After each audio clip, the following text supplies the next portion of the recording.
দুর্নীতির ভিত্তি হচ্ছে একক গোষ্ঠীবাদী রাজনীতি। এই রাজনীতির নামে চোরের নীতি, ডাকাতের নীতি, খুনের নীতি, পাশবাতার নীতি, স্বৈরতার নীতি, দস্যুতার নীতি, গলা চিপে ধরার নীতি, এগুলো রাজনীতির নামে এখন দস্যুতন্ত্র চলছে।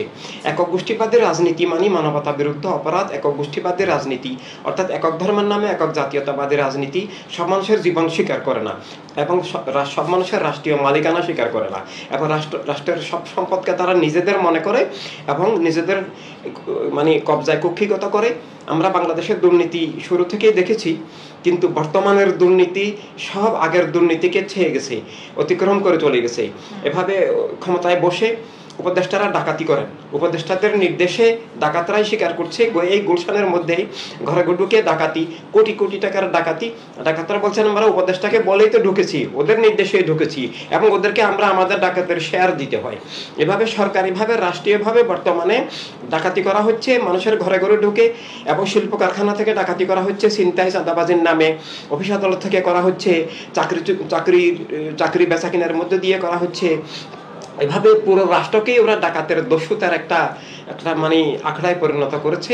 এখান থেকে রাষ্ট্রকে উদ্ধার করার জন্য, জীবনকে অর্থনীতিকে রক্ষা করার জন্য জনগণকে মানবতা রাজনীতির ধারায় মানবতা রাষ্ট্রের লক্ষ্যে ঐক্যবদ্ধ হতে হবে। কারণ এই রাজনীতিগুলোই দুর্নীতি, এই রাজনীতিগুলো জীবন বিরোধী অপরাধ।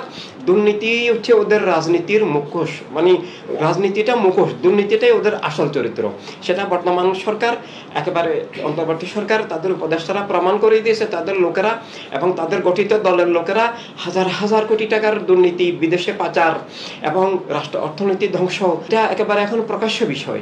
তাই এই দুর্নীতির রাজনীতি, খুনের রাজনীতি, সন্ত্রাসের রাজনীতি, স্বৈরতার রাজনীতি, দস্যুতার রাজনীতি এবং রাষ্ট্রকে কক্ষিগত করা, ধর্মের নামে অধর্ম চালু করে দেওয়া, মানব সত্তা হত্যা করে বস্তুবাদী জাতীয়তাবাদ, নাস্তিকতা চাপিয়ে দেওয়ার এই রাজনীতি থেকে, রাজনীতির নামের এই স্বৈর রাজনীতির, দস্যুতার নীতি থেকে জীবনকে, রাষ্ট্রকে, ধর্মকে, গণতন্ত্রকে রক্ষার জন্যই মানবতা রাজনীতির ধারায় মানবতা রাষ্ট্র, মানবতা দুনিয়া গড়ে তোলার লক্ষ্যে মানবিক মানুষকে ঐক্যবদ্ধ হতে হবে।